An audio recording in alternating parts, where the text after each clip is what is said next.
Ladies and gentlemen, thank you very much for joining us this edition of Leap Project. I am your host, Rex Bear, and we have world-renowned psychic Mark Anthony, coined psychic lawyer, also known as psychic attorney. Author of bestsellers, Evidence of Eternity and Never Letting Go, he is world-renowned, fourth-generation psychic medium who communicates with spirits.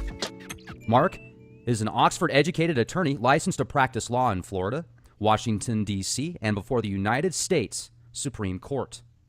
In England, he studied mediumship at the prestigious Arthur Findlay College for the Advancement of Psychic Science. Mark is featured regularly on ABC, CBS, NBC, Fox, and other television and radio shows such as Coast to Coast AM, Darkness Radio, Sirius XM, and now here at the Leap Project. A psychic medium, paranormal expert, and legal analyst in high-profile murder cases, he has been featured in the Hollywood Times, the Huffington Post, the New York Post, Publishers Weekly, the Inquisitor, Staten Island Today, Times, Infinity Magazine, and Spirituality Today. Just to name a few, of course. Quite the resume you have, Mark. Thanks a lot for joining us here at the Leak Project. How the heck are you? I'm doing great, Rex. Thanks for having me on the show. Absolutely. It's a real honor to speak with you. I know that the nano gremlins were messing with us on Skype for a little bit, so. Yeah, it's interesting because I was just in Sedona at the Spirit Symposium, and we were talking about proof of the afterlife and how our soul. The scientists now believe that you can prove the existence of the soul because it's the quantum vibrations, basically the electromagnetic energy in your head. And the fact of the matter is, sometimes that electromagnetic energy can be real problematic, particularly when you're trying to use something like Skype. Absolutely. I've got friends that they have Rh negative blood type, and when they get upset, electronics around them start to flicker, light bulbs will pop, their fuses will go out in their car, and even people that don't have that blood type, but it just seems to be more so those that do. I know several. It's really interesting how the mind and the body works with electronics. It's incredible. Well, it does. It does because, as far back as Edgar Cayce, he was saying that we're all like electricity, that God is a form of energy like electricity. Nikola Tesla was saying this. Einstein said that there is no matter. There's only energy which vibrates at different frequencies. And so that when it comes down to it, everything's energy. And then people with different types of blood, they may have maybe a higher iron content, which would tend to increase their electromagnetic conductivity, which then interferes with energy fields like telephone communications, light bulbs, things like that. And I've seen this in my work as a psychic medium, how people can recognize the signs when loved ones in spirit are around them with flickering lights, or all of a sudden there's something coming through the radio. It's because spirits are energy and they can affect and influence energy fields. So it may not be quite as far-fetched as some people tend to think. Now, I've heard the reports where if somebody passes, when they do so, they actually lose weight. And people have said, well, that's just because, they're relieving themselves, obviously, because their body functions don't support themselves anymore. But then other people said, no, we're not talking about that. There's actually additional information. So I've heard both sides of that. And have you been able to find any valid information on the soul actually having substantial weight that we could measure? 21 grams is what a lot of people say that the body loses when a person physically dies. Now, I don't want to jump on the 21-gram bandwagon yet because I've seen articles on both sides of the aisle there, and I'm hesitant to embrace that until I actually see the studies themselves. On the other hand, not only being able to perceive spirits myself, but a lot of hospice organizations around the world recommend my book, Never Letting Go. So I've had a lot of interaction with hospice, people involved in hospice, and healthcare providers for people who are terminally ill. And it is amazing how they tell you when somebody dies, all of a sudden the light in the room intensifies, or electrical fields begin to fluctuate. One of the most fascinating studies, and my friend and colleague Dr. Raymond Moody and I were discussing this probably about a year ago. There's studies now being conducted where people who are about to die, and you've probably heard of this, Rex, where somebody starts saying, oh, I'm seeing, my Aunt Gretchen and my cousin Carl, in other words, people who've passed. Oh, yeah. Well, there's a study now for other people in the room. In other words, let's say you're sitting there watching a loved one die, and there could be you and a couple family members and maybe a hospital person, and the people who are not terminally ill are also reporting seeing the spirits. And this is a very fascinating field of study in the realm of near-death experiences and in survival of consciousness. And so what's happening there is when a person is getting ready to transition, their energy is ready to separate from the physical confines of the body. And this is such an intense frequency. And when people separate from the body, they're greeted by loved ones on the other side. And other people who are not necessarily mediums or even have that type of ability are seeing them. And this is not some fluke. This is being reported worldwide and being documented now by legitimate scientists. So we're on the threshold of a lot of really fascinating discoveries with the scientific proof for life after death. Yeah, I remember several years ago, my grandma was, I think, 79 at the time, and she was really close. I mean, she was knocking on heaven's door. And I remember she said, she was making these comments around me about how she was seeing her mom and her sister and family members. She was actually saying, "Oh, I see you guys," and talking to them while I was there. And I found that really fascinating. But she actually pulled through and then started to get a little bit better, and then, made it to the 80th birthday, and then we had a big ceremony for her and stuff like that. But about a year later, she passed after her seeing those, having those experiences. I thought that was pretty remarkable. I did feel like she was actually seeing somebody that was there. I didn't personally, but it was really remarkable. Yeah, I have no doubts that these individuals are seeing loved ones, because what we see was that's going on is in my study of consciousness, I've come across several quantum physicists the world over and several neurologists who are saying that the consciousness, our soul, our spirit, who and what we are, is not created by the brain, but it is merely housed by the brain. And so that when a person is physically transitioning from living in the material world, in other words, what we call alive, to going to the other side, their energy is intensifying and separating from the body. Now, it's not unusual for them to become able to perceive other spirits, but there's another field of study which is incredibly fascinating, which is related to this. It's called terminal lucidity. Now, anyone who has had a loved one who had Alzheimer's or dementia, you know that in the advanced stages of Alzheimer's and senility dementia, that the person is not communicative, doesn't recognize loved ones, is completely in their own world, or even in a relatively unconscious comatose type state. And when you examine the brain of a quote unquote healthy person as opposed to an Alzheimer's brain, you can see the difference. An Alzheimer's brain has a shrunken appearance. It appears almost like in a dehydrated state. And so what we're seeing is that the blood vessels, the capillaries, the axons, which are the wiring for the brain, they're not functioning properly, which is why a person has the memory loss and the behavior changes, then completely uncommunicative.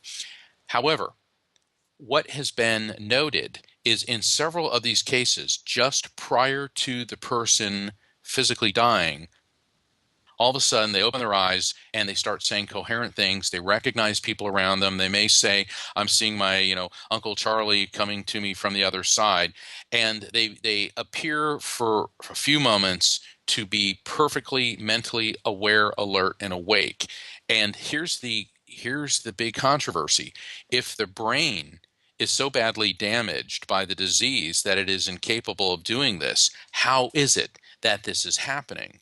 And my belief is that this has nothing to do with the brain, but everything to do with the soul, which is the electromagnetic quantum field, the energy in the brain, which is now disconnecting from that vessel to transition to an infinite state on the other side. And I think that more studies that are being conducted in this area are going to yield some incredibly startling results.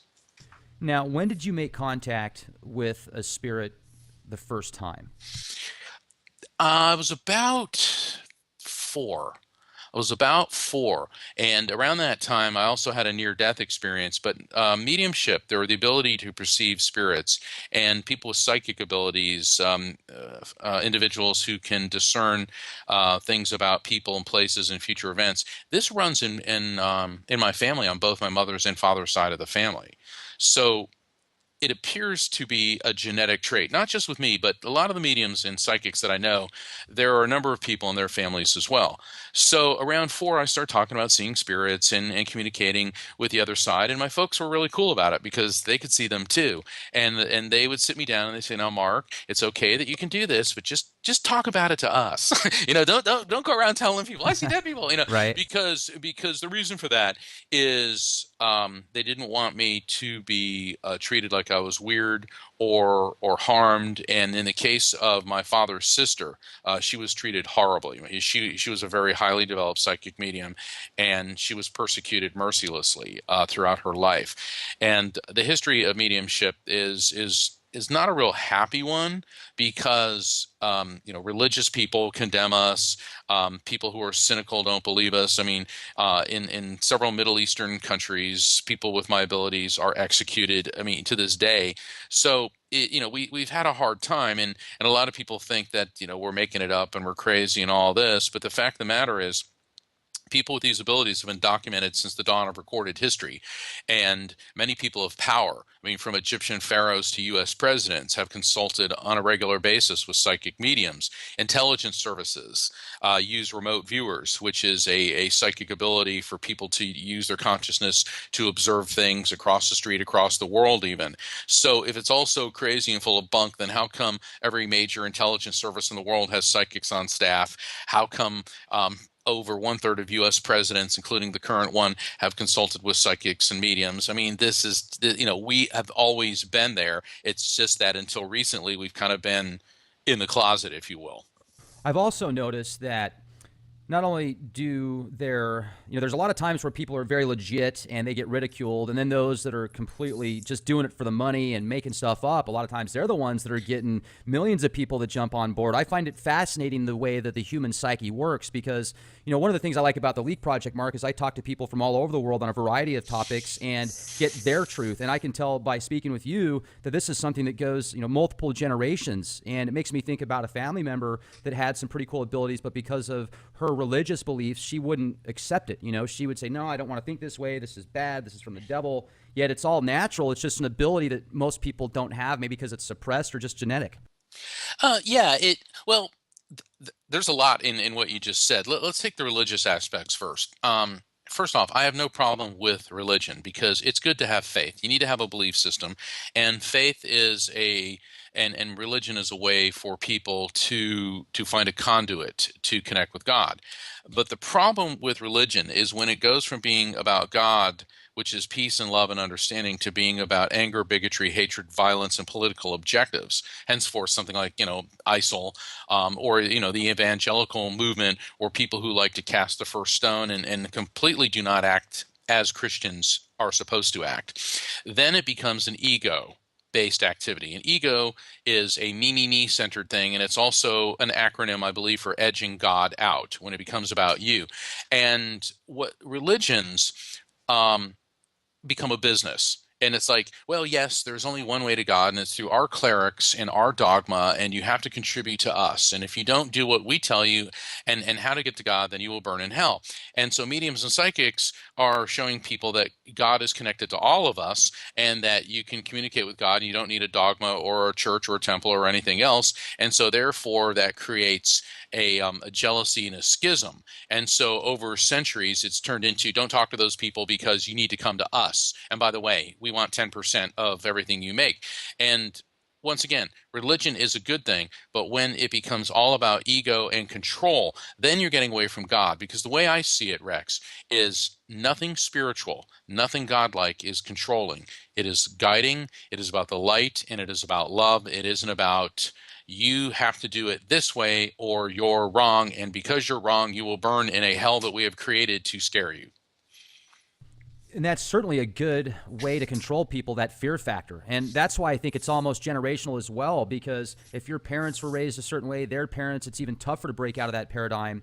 So much more accolades for yourself to be able to do that and still focus on what. Now, let me ask you, have you been able to work with different agencies, such as government agencies, with your work, or is it more corporate, privatized? Well, I have military. In one case, military intelligence consulted me about getting information on a pilot who was shot down. There was only one pilot, one U.S. Fighter jet shot down in Gulf War One. That's the first one with the first George Bush, and the spirit of this guy came through and gave me some very detailed information about him and his family and circumstances surrounding his passing. And the naval officer that met with me took all these notes, said thank you. And then about 7 or 8 months later, there was an article in the newspaper, the World News, that the I think it was an F-18, it was either an F-18 or F-15, had been found. The wreckage of it had been found because they've been looking for it for almost 20 years, and um, it was that pilot that I did the reading about. And then I received a handwritten note in the mail. It said, it was from the officer, and it was a female, and she said, your impressions and intuition coincide with what we found. And that's all she said. And I was like, well, what? Because I wanted to know. But it was very, very rewarding. Last night, of all things, I was doing a gallery reading event for a group of people, and I zeroed in on this one guy and started talking about this little girl. And the guy stands up and he starts shaking. He said, "I'm the guy that found Kaylee Anthony's body." And remember the case where Casey Anthony, the mother who supposedly, which I believe, murdered her little girl in Orlando, and it was a real big trial, and eventually her body was found by this truck driver, and he happened to be in the crowd. I've also had some police agencies come and talk to me, and I've provided information. But what I like to focus on, Rex, instead of working with police and organizations, I like helping people understand that their loved ones have not disintegrated but merely transitioned to a different frequency, and help people cope with their loss by and through evidential mediumship to teach people that God exists, heaven exists. Our spirit is an immortal living entity. We can communicate with those spirits, and when it is our time to transition to the other side, that we will be reunited with them. Now, when we talk about the other side, how many other sides are there? Good question. According to the string theorists, and string theory is in the realm of theoretical physics, and so we tend to think of the universe as the universe, one universe. And the string theorists are talking about multiverses, different dimensions which run parallel to ours. And you could say, "Oh, well, that's a bunch of science fiction, Star Trek, Star Wars hogwash." However, let's call our world AM radio. We use frequency, vibration, energy to transmit information, and the other side is FM radio. Ooh, okay, so you have a parallel universe, if you will, that also uses frequency, vibration, and energy to transmit information, and the two systems are separate, yet they can overlap. But it's much more complex than that, because what we're seeing is that the other side has several levels to it, that there isn't just one level to the other side. There are, just like there is not just one radio station in AM or FM or XM radio, and that the other side has a multitude of frequencies. And how many multiverses are there? I don't know if our technology would be capable at this point of determining that. But one thing I do believe is we're going to be astounded when we start seeing how many that there really are. So when you contact these spirits or they contact you, what is it like for them then? If you could walk us through maybe a couple of cases and describe how they respond to you. I mean, is it just like you and me here, or would it be like you talking to a friend of yours in person?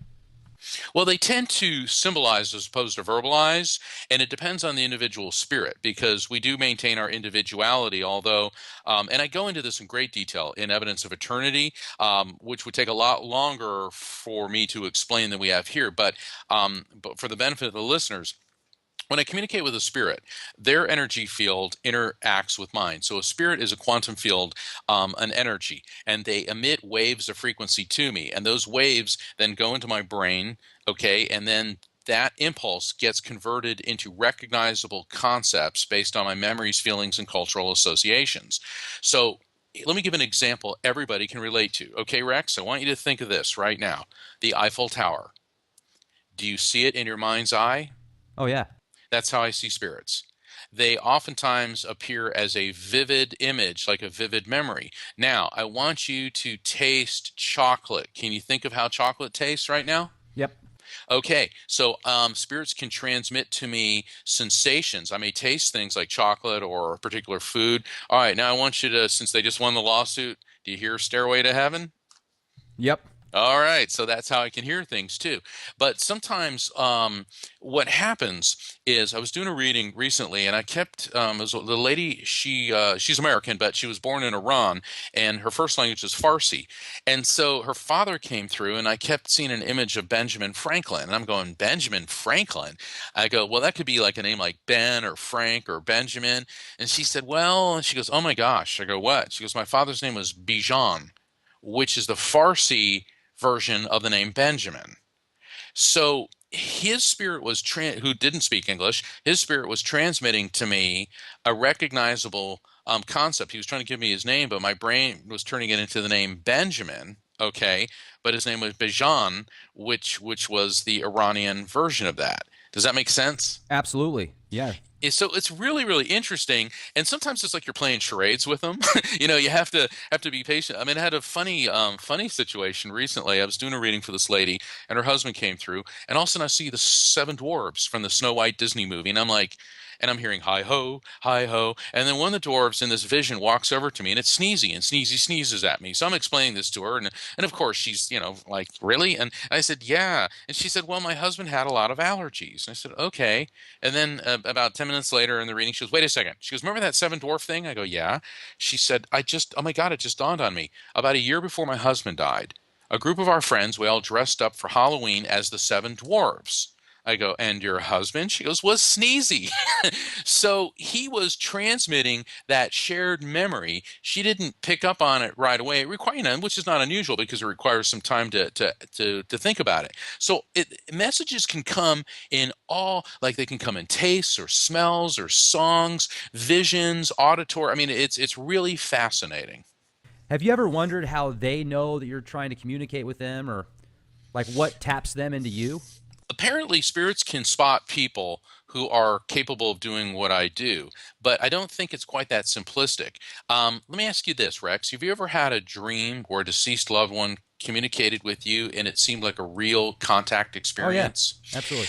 Well, you had a mediumistic experience. And what we're seeing in the study of frequency is that because spirits can, they are energy and they are aware of frequency and modulation and amplitude, when we're in the conscious state right now, if you were to study and map our brain waves, we're in the beta state. When you go to sleep, you drift into alpha, and when you meditate, I call that the groovy baby state because alpha feels great. But when you Right. go from beta to alpha into theta, which is the deeper level of sleep, on the alpha theta border, brainwave frequency goes to an ultra high level. It surges, and apparently spirits can spot that. And that is why so many people have contact experiences in the dream state, because while their brainwave frequency is elevated, a spirit's aware of that, and they'll come in to communicate with you in a dream. And people will accept that, like, wow, my mom came to me in a dream. And for some reason, and we're not sure yet how or why, people like me can go to that alpha theta border while in a conscious state. And that is the difference between a medium who is capable of doing this and I don't want to say regular person, but other people who don't have that capability yet can still have a mediumistic experience in the dream state. Do you ever ask questions about the future personally? I do, and sometimes they'll give me things, and sometimes they won't. I've found that it's better just to let the messages flow. And in the first chapter of Evidence of Eternity, and I don't want to give any spoiler alerts, but I was in New York City in Manhattan in May of 2001, and I was with my cousin and some other relatives, and they wanted me to go up in the World Trade Center, and I wouldn't go because I saw for like a glimpse all this falling debris and things, and it really shook me. And then a couple months back, I was doing an event in front of about 50 people, and I kept getting images of Paris, and I kept saying Paris, and it wasn't really resonating with anybody. And then the next night, the terror attack in Paris, and then when I was on tour of Arizona recently, I was in Sedona, and I was doing a reading in front of about 100 people or so, and I kept seeing images of the city of Orlando, and I kept saying Orlando. Does that make sense to anyone? Everyone's like, no, no, no. And then later that night is when that maniac went into the Pulse nightclub and machine gunned down all those people. So what's happening is when I'm in an open state psychically, I'm picking up on future events. And a lot of people say, well, why didn't they tell you? Well, you don't get a time and a date stamp. It's not like you tune in and you're like, you turned on CNN or MSNBC and there's the crawl at the bottom. You know, in the 30s, when the Hindenburg was coming over from Germany, there was a woman who called the federal government the G-men back then, the whole Elliot Ness, J. Edgar Hoover group, and said that she saw the Hindenburg exploding over New York City. Well, they sent an agent to talk to her and concluded that she was a lunatic. And like 2 or 3 days later, the Hindenburg exploded over Lakehurst, New Jersey. So she was picking up on things. It wasn't exact, but it was pretty darn close. So let's say that I saw a vision of somebody opening fire in a nightclub in Orlando. Okay, I can call the FBI or I can call Orlando police, and do you really think they're going to do anything about it? 99% chance no. And that's why I wonder if they've ever considered, funding something like that, putting a little bit of money aside so that they could actually contact people like yourself. Because it seems to me, I mean, the fact that you picked up on both of those things before they happen in such a short amount of time, that reminds me of Minority Report a little bit. Yeah, it does. It does. I'm sorry the TV show got canceled. I kind of liked it, but It's probably because every episode, all they were doing was protecting somebody from dying. They didn't they didn't really mix it up or anything, I guess. But yeah, the beginning essence of it was awesome. yeah, I think what happened is it with a lot of science fiction, it got locked into a plot. It's like, oh, we're lost or we're this or we're that, as opposed to giving it more freedom of movement. But see, seeing the future isn't my forte. It's spirit communication, and many times spirits will transmit things about somebody. I was doing a reading for these folks in Houston when I was on tour there, the last October, and there was this husband and wife that I called on, and this was in front of a large crowd of folks, and a spirit came through. It was one of their parents, and I said to the guy, I go, "There's something with your GI tract, and I'm feeling this pain on my stomach here, and you really need to get." And they're like, "No, no, no, no, no," and they're being very difficult. And I said, "Well, look, I don't know what it is, but there is something with your intestines, your GI tract, and you really need to pay attention to this." No, no, no, no, no. About 2 months ago, I got an email from this woman, and she said, "Hi, we were the couple in Texas, and we were very difficult. And you kept talking about my husband's stomach. Well, he just had diverticulitis, and his intestines burst, and now he needs a colostomy, and or he has a colostomy exactly where you were saying it, but we didn't do any follow up on it." So, messages can be transmitted to me, and my obligation is to convey them to you in as accurate a manner as possible without jumping to conclusions. And what the recipient, my client, whoever is receiving the message, what that person does with the information, that's entirely up to them. But I told them, I said, you need to get this checked out, and they didn't. And then it's sad that now he's got to live with this terrible this terrible condition. Absolutely. Now, what else do you talk about scientifically in evidence of eternity that might take the skeptic, and say, "Wow, that is very compelling"? Well, I explain how spirit communication works based on science, theoretical physics, human physiology, and evidence. I explain the afterlife in those terms as well. I give a rational explanation for reincarnation, and I give two case studies which were very heavily documented. And in both instances, the people examining it said there's only one explanation for this, is that this person actually did live before. I also delve into suicide and coping with that, the very horrible loss of a child, also animals having souls and communication with the other side. And for the benefit of the listeners, the way I write, yes, I do explain scientific concepts. But as a trial lawyer for many years, I also realized you can't bore people with facts, figures, and data.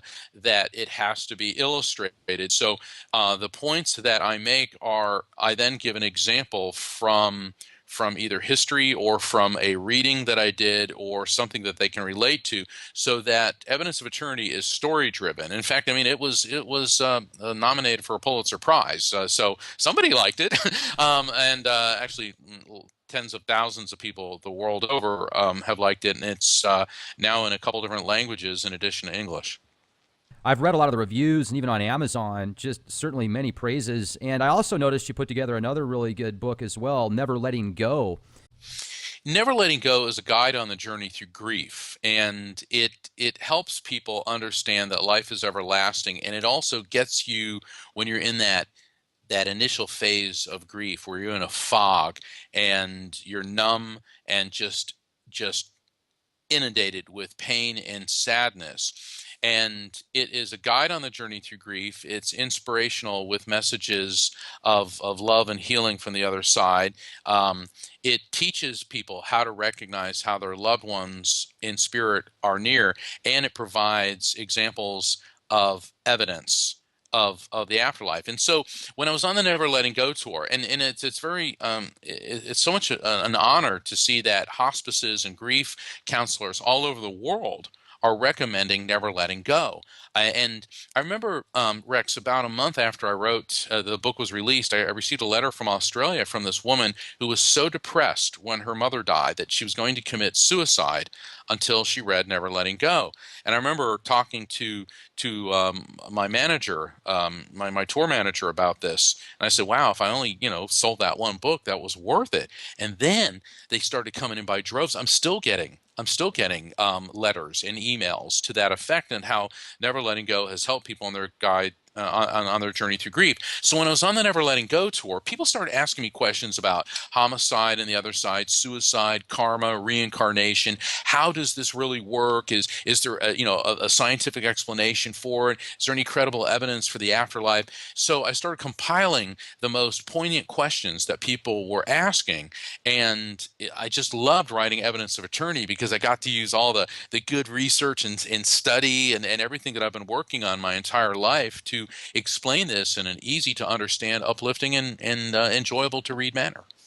Yeah, that's great. And I was even going to ask you about that, the universal karma. Is there some type of that when you go to the other side?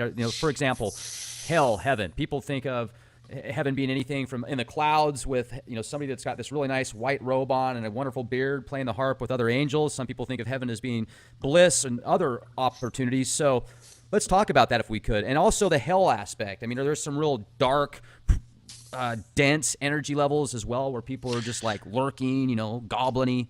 Well, gosh, we could do a whole show just on heaven and hell. There is no hell.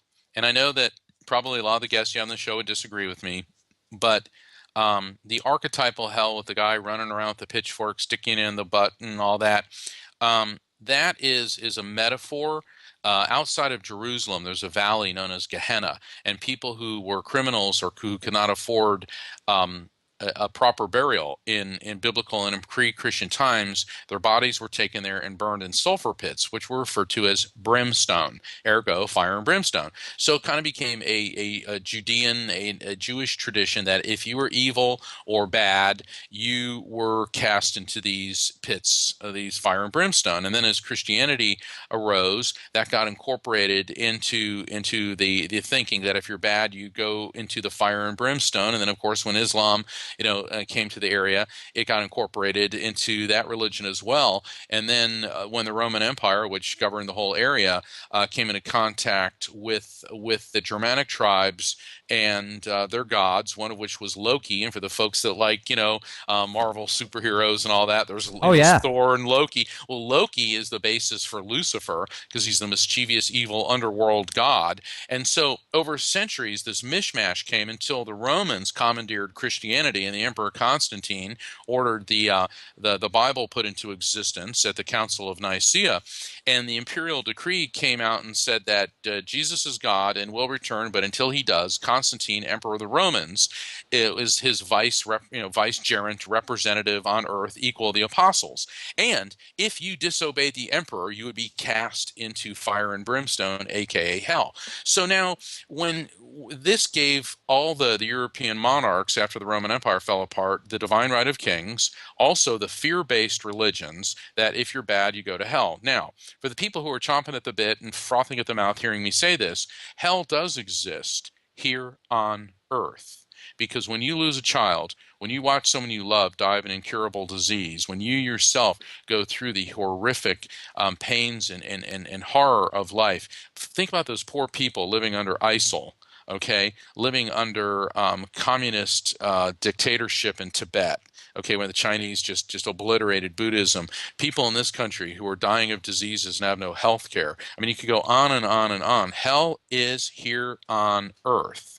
And the devil does exist because the devil is the ego edging God out. Because whenever you do something that you and I might term evil or negative or demonic, that's because you're acting out of a completely self-centered, selfish view of the universe. It's all about me, me, me, me, me. When you act out of love, and I mean sincere love, not some, crazy sociopathic, obsessive, compulsive, stalker type love, but real love for somebody, such as a parent who will throw themselves in front of a car to save the life of their child, or somebody who will give an organ to a family member or even a perfect stranger so that they may live, okay, or just being a good friend or a good spouse, or giving to charity. This is when you are acting in a selfless manner. And that's the difference. And so we don't need an external creature running around with bat wings and a pitchfork to make you do bad things. You do bad things. And the light, which is God, the pure light, can never be polluted. However, it can be blocked, and it can be blocked by the narcissism of self-centered behaviors. Right. Now, also, I know you've got a really cool cruise coming up, and it's called the Mystical Mayan Cruise, and it's also going to be out in October, it looks like, from the 22nd to the 27th, and I read a little bit on that. I think that's great. I was wondering if you could tell our audience about it. The Mystical Mayan Cruise is going to be a lot of fun. It's aboard the Royal Princess. It's one of Princess Cruise Line's newest ships, and it's one of the most technologically and beautiful, technologically advanced and beautiful ships in the world. The cruise leaves from Fort Lauderdale and it goes to Costa Maya and Cozumel. And on the 2 sea days, Rex, I'll be doing events. First day, I'll be giving a talk on Mayan culture and spirituality, the mystical Mayans. Later that day, I'll be doing an event where I'll be connecting random audience members with loved ones on the other side. So I'll be doing, group readings. There are going to be raffles for free readings with me. I'm making sure folks have the nights free because Royal Princess, this is the ship to enjoy and have the great dinner and the shows. Then we're going to be at the Costa Maya and Cozumel. And while there, you can enjoy the ship or go ashore. Several of the attendees have already asked me if we're going to explore Mayan ruins, and that's a definite yes. So think of spirituality, healing grief, and being in an Indiana Jones movie for a week. And then on the way back, I will be giving a talk on consciousness and the science of spirit communication in the morning, and then that afternoon doing another group reading session for the attendees. So this is going to be fun. It's going to be healing. It's going to be exciting. It's going to be just a great cruise. And I'm starting because it's the Mystical Mayan Cruise with Psychic Explorer Mark Anthony. We're starting the Psychic Explorer Adventures and Cruises, where we will be spanning the globe, going to mystical locations. And let me tell you something. The Mayans were unbelievable in their achievements. While ancient Rome was a city of mud huts, the Mayans had pyramids, irrigation systems, sophisticated language, including astronomy and mathematics. In fact, Rex, they could predict a solar eclipse 33 years before its occurrence with precision that still is astounding our scientists today. And that's just one of the things you're going to learn on the Mystical Mayan Cruise this October. You ever wonder what happened to them as a culture? Well, they still exist. In fact, there are millions of people in Central America, in southern Mexico, the Yucatan, where we're going, Guatemala, Belize, that are of Mayan descent. But the Mayan culture was very long, and then several of their cities, they built these fascinating, incredible jungle cities. All of a sudden, the population, they were abandoned, they disappeared. And archaeologists are astounded. We cannot locate signs of war or famine. There seems to be no reason that we know of yet why this happened. But the Mayans didn't just disappear. They shifted their culture closer to the Yucatan or into the Yucatan and the areas that were going. And then a new resurgence of Mayan culture emerged, and they were flourishing until the Spanish invaded Mexico. Now we've all heard about their contact with Moctezuma, whom we call Montezuma, in Mexico, but the Mayans quite a bit different than the Aztecs. The Aztecs greeted Montezuma as, excuse me, Cortez and the Spaniards as like godlike figures. The Mayans not so much. They're like, oh no no no, these people are not good. In fact, the Aztec Empire was rapidly conquered by the Spanish, and the Mayans held out in remote jungle cities for another 150 years. So there's a lot of mystery, history, culture, and I can't wait to actually get among the Mayan people themselves. Fascinating, very spiritual, very, very clever culture. Absolutely, certainly way ahead of their time. And it's great that you're able to package really good information, knowledge, spiritually, physically, mentally, and combine that with a really nice vacation. I've always felt that most Americans don't spend enough time outside of their zip code. And I feel that if you do get out there and look for other things, take a nice vacation, even a road trip for a couple of days, go see something exciting, it's good for you and everybody else that's around you, because it's like hitting that reset button. So that sounds like a wonderful time, and maybe I'll have a chance to check it out as well. That's great. Now, the cruise itself is actually cruising out of Fort Lauderdale, correct? Yes, and if you have never been to Fort Lauderdale, you need to go. Fort Lauderdale is it's a beautiful city. It's a lot of fun, and the organizer of the cruise, they're offering a special now. It's a group deal. If 6 people book, they get 2 free all access passes to my cruise events, and so that's like almost a $650 savings. So look at it this way: you could split up the savings between everybody, and and also you're going to be on one of the most beautiful ships in the world. Plus, we're going to be doing raffles for free readings with me, one-on-one readings, which will take place, once we get back to the States. And a lot of the folks that are going to be coming on this cruise, not only are they interested in adventure tours and archaeology, or it's a healing experience. And one of the greatest healers of all is actually having some fun. And Rex, I don't say that lightly. What I've found in my work helping people cope with the death of a loved one is the period of depression that you sink into. And a lot of people on a not so I'm not even going to say subconscious or unconscious level, consciously think that if they start to laugh or have some fun or enjoy themselves, they're somehow being disloyal to the person who died. And of course, spirits tell me, they're all happy because they're pure energy and all that, and we're the ones that are suffering.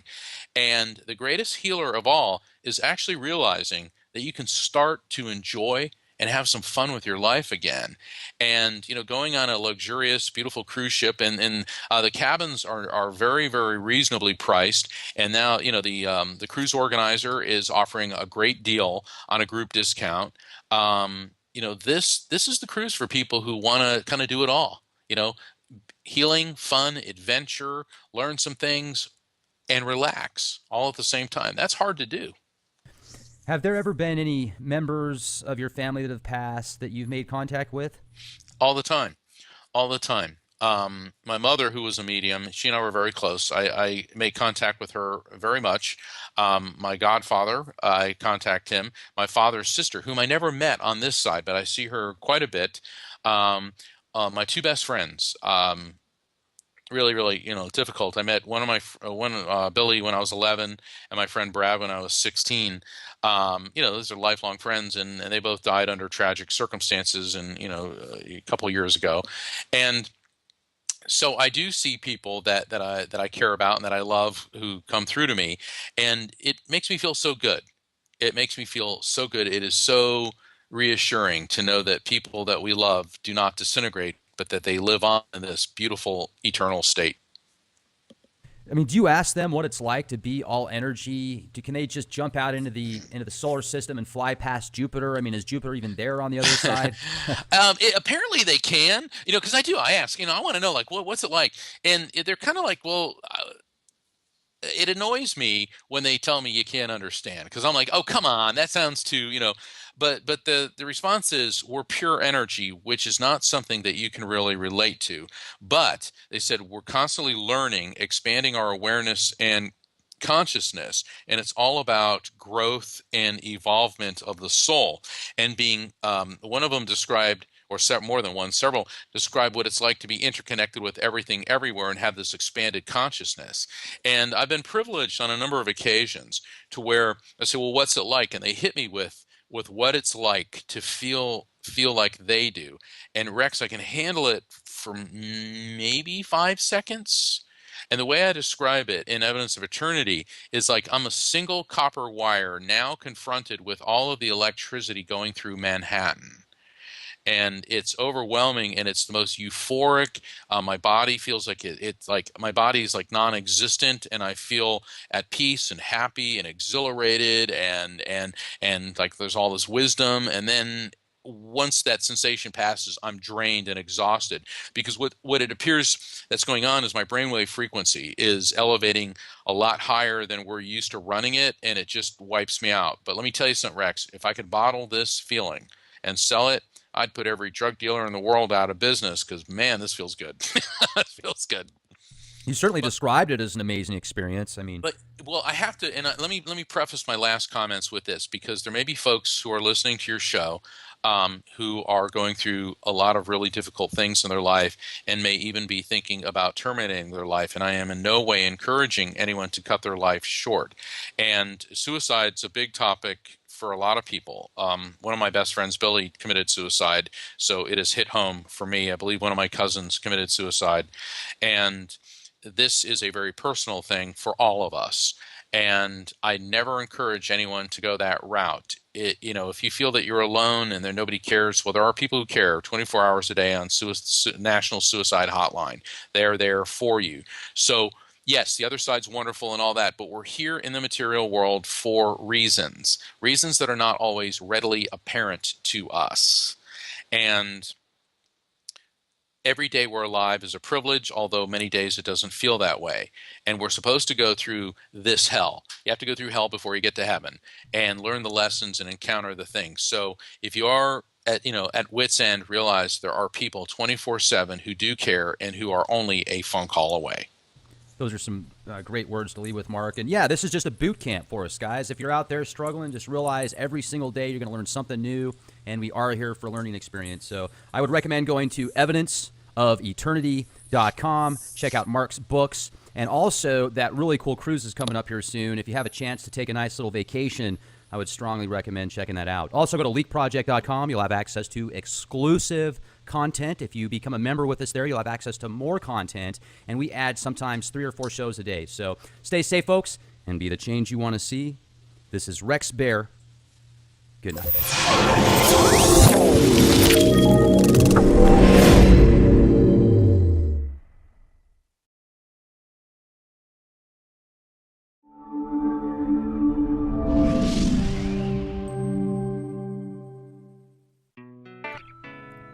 Ladies and gentlemen, thank you very much for joining us this edition of Leak Project. I am your host, Rex Bear, and we have world-renowned psychic Mark Anthony, coined psychic lawyer, also known as psychic attorney. Author of bestsellers Evidence of Eternity and Never Letting Go, he is world-renowned, 4th-generation psychic medium who communicates with spirits. Mark is an Oxford-educated attorney licensed to practice law in Florida, Washington, D.C., and before the United States Supreme Court. In England, he studied mediumship at the prestigious Arthur Findlay College for the Advancement of Psychic Science. Mark is featured regularly on ABC, CBS, NBC, Fox, and other television and radio shows such as Coast to Coast AM, Darkness Radio, Sirius XM, and now here at the Leak Project. A psychic medium, paranormal expert, and legal analyst in high-profile murder cases, he has been featured in the Hollywood Times, the Huffington Post, the New York Post, Publishers Weekly, The Inquisitor, Staten Island Today, Times, Infinity Magazine, and Spirituality Today. Just to name a few, of course. Quite the resume you have, Mark. Thanks a lot for joining us here at the Leak Project. How the heck are you? I'm doing great, Rex. Thanks for having me on the show. Absolutely. It's a real honor to speak with you. I know that the nano gremlins were messing with us on Skype for a little bit, so. Yeah, it's interesting because I was just in Sedona at the Spirit Symposium, and we were talking about proof of the afterlife and how our soul, the scientists now believe that you can prove the existence of the soul because it's the quantum vibrations, basically the electromagnetic energy in your head. And the fact of the matter is, sometimes that electromagnetic energy can be real problematic, particularly when you're trying to use something like Skype. Absolutely. I've got friends that they have Rh negative blood type, and when they get upset, electronics around them start to flicker, light bulbs will pop, their fuses will go out in their car, and even people that don't have that blood type, but it just seems to be more so those that do. I know several. It's really interesting how the mind and the body works with electronics. It's incredible. Well, it does. It does because, as far back as Edgar Casey, he was saying that we're all like electricity, that God is a form of energy like electricity. Nikola Tesla was saying this. Einstein said that there is no matter. There's only energy which vibrates at different frequencies. And so that when it comes down to it, everything's energy. And then people with different types of blood, they may have maybe a higher iron content, which would tend to increase their electromagnetic conductivity, which then interferes with energy fields like telephone communications, light bulbs, things like that. And I've seen this in my work as a psychic medium, how people can recognize the signs when loved ones in spirit are around them with flickering lights, or all of a sudden there's something coming through the radio. Because spirits are energy and they can affect and influence energy fields. So may not be quite as far-fetched as some people tend to think. Now, I've heard the reports where if somebody passes, when they do so, they actually lose weight. And people have said, well, that's just because, they're relieving themselves, obviously, because their body functions don't support themselves anymore. But then other people have said, no, we're not talking about that. There's actually additional information. So I've heard both sides of that. And have you been able to find any valid information on the soul actually having substantial weight that we could measure? 21 grams is what a lot of people say that the body loses when a person physically dies. Now, I don't want to jump on the 21-gram bandwagon yet because I've seen articles on both sides of the aisle there, and I'm hesitant to embrace that until I actually see the studies themselves. On the other hand, not only being able to perceive spirits myself, but a, a lot of a lot of hospice organizations around the world recommend my book Never Letting Go. So I've had a lot of interaction with hospice people involved in hospice and healthcare providers for people who are terminally ill, and it is amazing how they tell you when somebody dies, all of a sudden the light in the room intensifies or electrical fields begin to fluctuate. One of the most fascinating studies, and my friend and colleague Dr. Raymond Moody and I were discussing this probably about a year ago. There's studies now being conducted where people who are about to die, and you've probably heard of this, Rex, where somebody starts saying, "Oh, I'm seeing, my aunt Gretchen and my cousin Carl." In other words, people who've passed. Oh, yeah. Yeah. Well, there's a study now for other people in the room. In other words, let's say you're sitting there watching a loved one die, and it could be you and a couple family members and maybe a hospital person, and the people who are not terminally ill are also reporting seeing the spirits. And this is a very fascinating field of study in the realm of near-death experiences and in survival of consciousness. And so what's happening there is when a person is getting ready to transition, their energy is ready to separate from the physical confines of the body. And this is such an intense frequency. And when people separate from the body, they're greeted by loved ones on the other side. And other people who are not necessarily mediums or even have that type of ability are seeing them. And this is not some fluke. This is being reported worldwide and being documented now by legitimate scientists. So we're on the threshold of a lot of really fascinating discoveries with the scientific proof for life after death. Yeah, I remember several years ago, my grandma was, I think, 79 at the time, and she was really close. I mean, she was knocking on heaven's door. And I remember she said, she was making these comments around me about how she was seeing her mom and her sister and family members. She was actually saying, "Oh, I see you guys," and talking to them while I was there. And I found that really fascinating. But she actually pulled through and then started to get a little bit better, and then, made it to the 80th birthday, and then we had a big ceremony for her and stuff like that. But about a year later, she passed after her seeing having those experiences. I thought that was pretty remarkable. I did feel like she was actually seeing somebody that was there. I didn't personally, but it was really remarkable.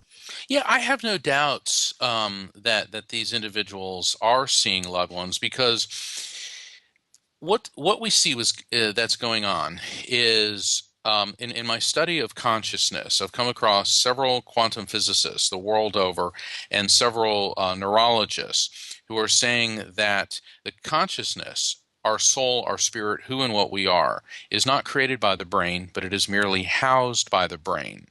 And so that when a person is